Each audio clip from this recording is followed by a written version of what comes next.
বাংলাদেশে অন্যতম জঙ্গি সংগঠনের মধ্যে একটার নাম হচ্ছে ইসকন। গত 26শে নভেম্বর আমাদের স্বজাতি একজন মুসলমান ভাই অ্যাডভোকেট জনাব সাইফুল ইসলাম আরিফ ভাইকে প্রকাশ্যে রাজপথে জবাই করে হত্যা করেছে। যারা বলেন ঠিক কি না? আমরা তার তীব্র নিন্দা জানাই। শোনো হিন্দু সন্ত্রাসী গোষ্ঠীরা, এটা গুজরাট আর দিল্লি নয়, এটা 360 আউলিয়ার মাতৃভূমি বাংলাদেশ। যারা বলেন ঠিক কি না? আমরা তোমাদের মন্দির এবং গির্জা পাহারা দিয়েছে বিধি তোমরা ভেবো না আমরা তোমাদের প্রতি দুর্বল। সুস্পষ্টভাবে জানিয়ে দেয়, আর যদি কোনো মুসলমানের গায়ের রক্ত ঝরে, আর যদি কোনো মা তার কলিজার সন্তান হারায়, 360 আউলিয়ার মাতৃভূমি বাংলাদেশে বলছি, ইসকন নামের জঙ্গি সংগঠনকে বাংলার মাটিতে দাফন করে দেওয়া হবে। যারা বলেন ঠিক কি না? এটা দিল্লি নয়, এটা গুজরাট নয়, এটা বাংলাদেশ। যারা বলেন এটা কি? আর জোরে বলেন এটা কি? এদেশের মানুষ যখন ইসলাম চিনত না, টুপি চিনত না, দাড়ি চিনত না, 360 আউলিয়ার পদতলিতে এই দেশে ইসলাম এসেছে। যারা বলেন ঠিক কি না?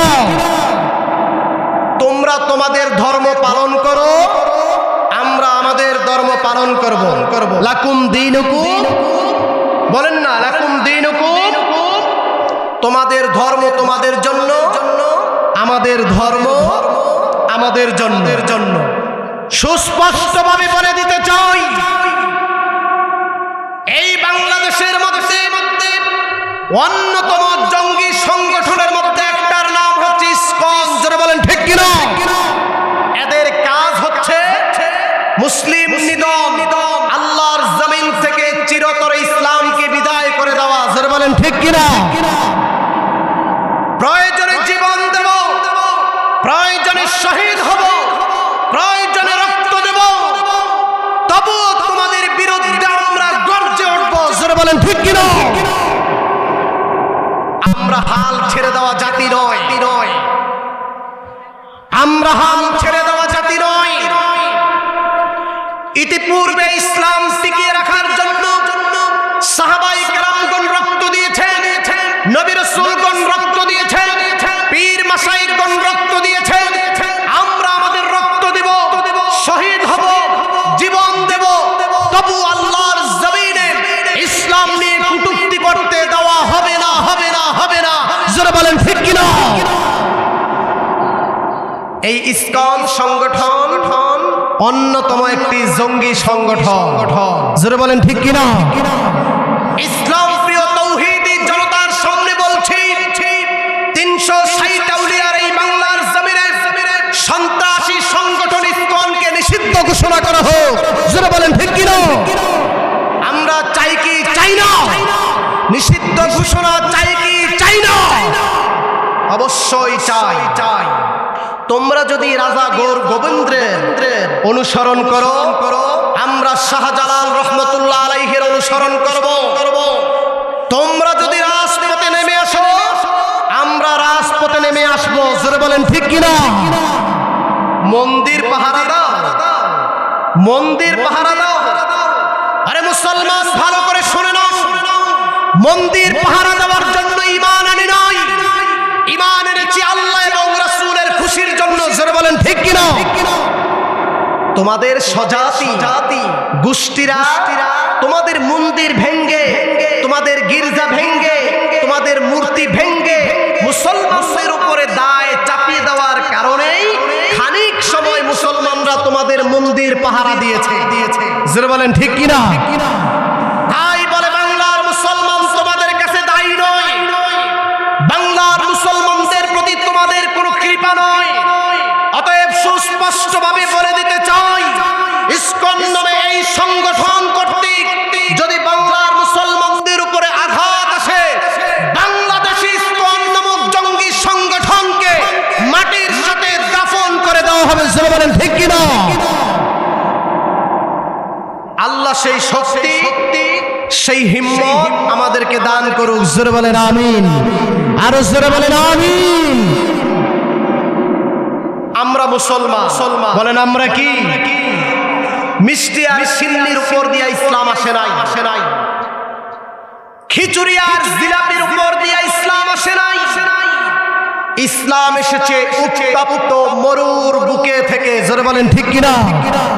সাহাবায়ে কেরামদের রক্তের বিনিময়, নবী রাসূলদের রক্তের বিনিময় এই ইসলাম এসেছে। ফু দিয়ে ইসলামকে নিকিয়ে নেওয়া যাবে না। জোরে বলেন ঠিক কিনা? ফু দিয়ে ইসলামকে নিভিয়ে দেওয়া যাবে। আল্লাহ রাব্বুল আলামিন বলেন, ইউরিদুনা লিইউতফিউ নূরাল্লাহি বিআফওয়াহিহিম ওয়াল্লাহু মুতিম্মু নূরিহি ওয়ালাউ কারিহাল কাফিরুন। তোমরা কি মনে করো তোমাদের ফুৎকার দিয়া, তোমাদের ষড়যন্ত্র দিয়া ইসলামকে মাটির সাথে ধসিয়ে দিবে? না না, ইসলাম এত হালকা কেন? ইসলাম এসেছে সাহাবায়ে কেরামদের রক্তের বিনিময়, ইসলাম এসেছে নবী রাসূলদের রক্তের বিনিময়। কারবালার ময়দানে ইমাম হুসাইন রাদিয়াল্লাহু তাআলা আনহুর রক্তের বিনিময়, রাসূলুল্লাহর দামদানের বিনিময়, তায়েফের ময়দানে মার খাওয়ার বিনিময়, সাহাবায়ে কেরামদের তাজা জীবনগুলো আল্লাহ রাব্বুল আলামিনের রাস্তায় বিলীন করে দেওয়ার বিনিময় এই ইসলাম এসেছে। ফু দিয়া ষড়যন্ত্র করে আল্লাহর জমিন থেকে ইসলামকে মুছিয়ে দেওয়া যাবে না। জোরে বলেন ঠিক কিনা? আমরা ইসলামের পথে ছিলাম, আছি এবং থাকবো। জোরে বলেন ঠিক কিনা? তোমাদের চামড়া তুলে লবণ দিবে। মুসলমান সম্প্রদায় শুনে নাও, হাল ছেড়ে দাও। এই ইসকন, এই হিন্দু জঙ্গি সংগঠন তোমাদের চামড়া ছিলে লবণ দিয়ে পাগলা কুত্তার মতো তোমাদেরকে ঘুরাবে। জোরে বলেন ঠিক কিনা?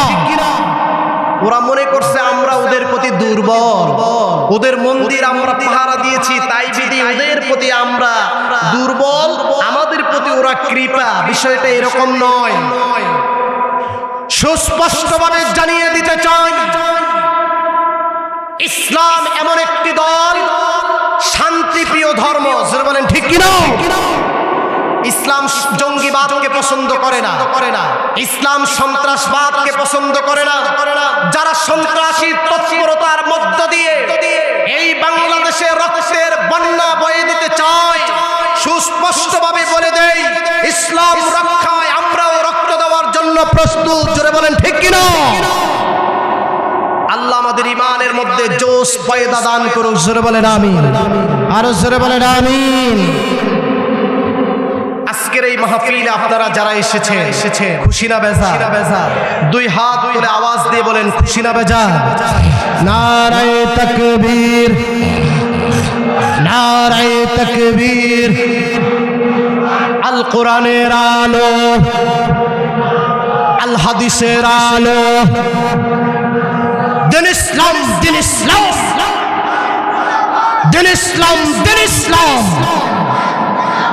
হাত নামা।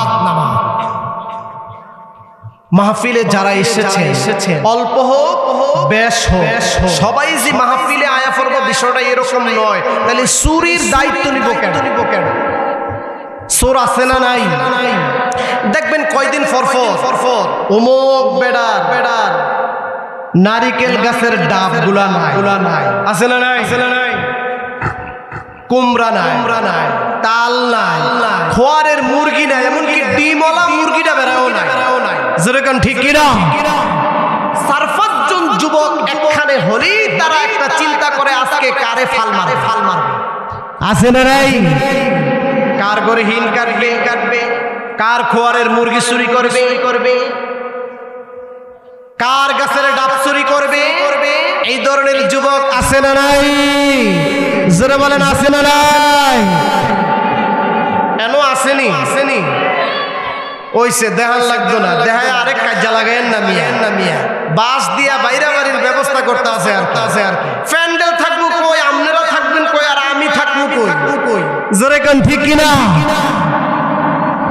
রাত্রে 12টার পরে 4-5 জন যুবক একখান ওইলি অমুকের গাছের ডাব কি বড় কথা কোন ঠিক কিনা? আরে বোকা, তুই কার গাছের ডাব খালি কেবিলে আজকে খাইয়াইছি একটু এনয় ওই কয় আজকে নাকি খাইয়াইছি জোরে বলেন মারহাবা। অতক্ষণ পর্যন্ত আল্লাহ রাব্বুল আলামিন ক্ষমা করবেন না যতক্ষণ না পর্যন্ত মালিক আপনাকে ক্ষমা না করবে। জোরে বলেন ঠিক কিনা? প্রাণের প্রিয় ভাইরা, রোজ হাসরের ময়দানে যেদিন সকল নবীরা বলবে ইয়া নাফসি ইয়া নাফসি ইয়া নাফসি, আপনার নবী আমার নবী রাহমাতাল লিল আলামিন সাজদার মধ্যে পড়ে যাবেন কেঁদে আল্লাহর কাছে বলবেন রব্বি কারীম, এই কঠিন মুসিবতের দিন আমার গুনাহগার উম্মতগুলোরে আপনি মাফ করে দেন। সুবহানাল্লাহ। হাসরের ময়দানটা হবে 50,000 সানাতুম মিম্মা তাউদ্দুন, 50,000 বছরের সমতুল্য একটা দিন হবে। আল্লাহ রাব্বুল আলামিন হবে সেই দিনের বিচারক কে? কথা বলছেন না কেন? বিচারক কে? এটা কি জজ কোর্টের হাইকোর্ট আমার দলীয় নেতা করে 5,000 টাকা দিয়ে সারাই লইলাম? এটা কি সুপ্রিম কোর্ট আপিল বিভাগ কাগজ ইস্যু করলাম আর আমার নেতা কর্মীকে সারাই দিল? বিষয়টা কি এরকম? এই বিচারক কেমন বিচারক? আল্লাহ রাব্বুল আলামিন বলেন, নবী বলেন, আলাইসাল্লাহু বিআহকামিল হাকিমিন, সকল বিচারকদের চাইতে শ্রেষ্ঠ বিচারক হলেন মহান রব্বুল আলামিন। জোরে জোরে কোন সুবহানাল্লাহ। তিনি কেমন ভাবে বিচার করবেন? আল্লাহ রাব্বুল আলামিন কুরআনুল কারীমের মধ্যে সুন্দর করে বলেন, ফামান ইয়ামাল মিসকালা যাররাতিন খায়রান ইয়ারা ওয়া মান ইয়ামাল মিসকালা যাররাতিন শাররান ইয়ারা। কোন ব্যক্তি বিন্দু পরিমাণ নেক আমল করলেও খতিয়ে দেখা হবে, আর কোন ব্যক্তি বিন্দু পরিমাণ গুনাহের কাজ করলে সেটাও খতিয়ে দেখা হবে। বিন্দু পরিমাণ নেক বলেন, বিন্দু পরিমাণ যাররা পরিমাণ বদ বলেন, সবটাই আল্লাহ রাব্বুল আলামিনের সামনে দাঁড় হয়ে যাবে। ঠিক কি না? বিচারক কে? বলেন না কেন? বিচারক কে? ডাবসুর, মুরগিসুর, কম্বাসুর, কদুসুর, লাউসুর আছে না নাই? কথা কয় না কেন? আছে না নাই? আল্লাহ রাব্বুল আলামিন বিচার করবেন। তিনি হচ্ছেন আহকামুল হাকিম, 50,000 সানাতুম মিম্মা তাউদ্দুন। বিচারের দিনটা হবে 50,000 বছরের সমতুল্য একটা দিন। আল্লাহ রাব্বুল আলামিন বিচার করবে, যে পরিমাণ গুনাহ করবে, অপরাধ করবে, আল্লাহ রাব্বুল আলামিন সেই পরিমাণ সাজা তাকে দিয়া দিবেন। জোরে বলেন ঠিক কিনা? কোন বান্দা যদি নেক আমল করে, আল্লাহ রাব্বুল আলামিন বলেন নেক আমল করার কারণে আমি আল্লাহ রাব্বুল আলামিন তাকে ওয়াসিকাল্লাযীনা তাকাউ রাব্বাহুম ইলাল জান্নাতি যুমারা, নেক আমল করার কারণে আমি আল্লাহ রাব্বুল আলামিন তারে জান্নাত দিয়া দিব। জোরে কোন সুবহানাল্লাহ। শুধু তাই নয় ভাইরা, কোন বান্দা যদি বদ আমল করে, ও যুব সমাজ ভালো করে শুনে নাও, জীবনে যদি কোনো গুনাহের কাজ করো, অন্যায় করো, অপরাধ করো, আল্লাহ রাব্বুল আলামিন বলেন ওয়াল্লাযীনা কাফারু ইলা জাহান্নাম যুমারা, গুনাহের কাজ যদি করো, বদ আমল যদি করো, অন্যায় যদি করো, আল্লাহ রাব্বুল আলামিন ডিক্লেয়ার দিবে ইলা জাহান্নাম যুমারা, জাহান্নামে যাও, জাহান্নামে যাও, জাহান্নামে যাও।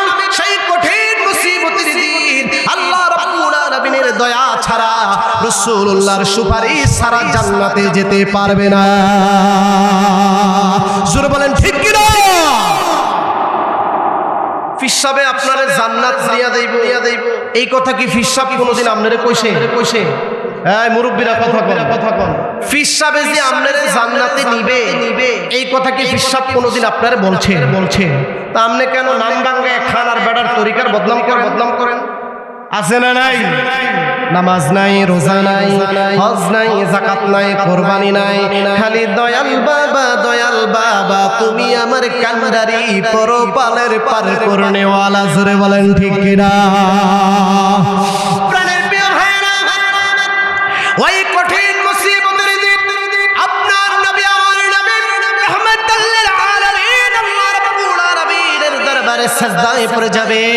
আরশ আজিম শাবার মালিক আল্লাহ ডাক দিয়ে বলবেন রব্বি কারিম, আল্লাহ রাব্বুল আলামিন ডাক দিয়ে বলবেন হাবিব গো কেন কান্দেন? এই কঠিন মুসিবতের দিন আপনার কাদার দিন নয়, আজ আল্লাহ রাব্বুল আলামিন বলছি আপনি রাসূলুল্লাহ আজ হাসার দিন। জোরে বলেন সুবহানাল্লাহ।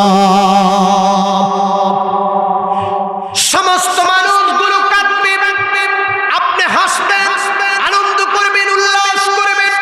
ইয়া রাসূলুল্লাহ কেন আপনি কাঁদেন? মাকামে ইব্রাহিম আপনাকে দিয়েছি, হাউজে কাউসার আপনাকে দিয়েছি, জান্নাত আপনাকে দিয়েছি, সুপারিশের সম্মান আমি আল্লাহ আপনাকে দিয়েছি। ইয়া রাসূলুল্লাহ কেন আপনি কাঁদেন? মাথা উঠান, রাসূলুল্লাহ মাথা উঠাইবেন না। আল্লাহ রাব্বুল আলামিন বলবেন হাবিব গো মাথা উঠান, কেন আপনি কাঁদেন? রাসূলুল্লাহ বলবে রব্বি কারীম আমি দেখতে পেলাম আমার চোখের সামনে দিয়ে আমার লক্ষ লক্ষ গুনাহগার উম্মতদেরকে টেনে টেনে জাহান্নামে নিয়ে যাই। আমি চাই আমার গুনাহগার উম্মতগুলোরে আপনি মাফ করে দেন। জোরে বলেন সুবহানাল্লাহ।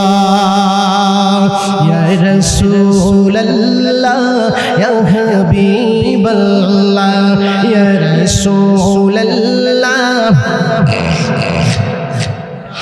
ইয়া রাসূলুল্লাহ তুমি জীবন তুমি মরণ, আধার ঘরে তুমি আপন, তুমি জীবন তুমি মরণ, আন্ধার ঘরে তুমি আপন, তুমি মুদের পারের তরি, তুমি মুদের পারের তরি, তুমি নিদানে তরানেওয়ালা। ইয়া রাসূলুল্লাহ ইয়া হাবিবাল্লাহ ইয়া রাসূলুল্লাহ ইয়া হাবিবাল্লাহ ইয়া রাসূলুল্লাহ। জোরে বলেন মারহাবা।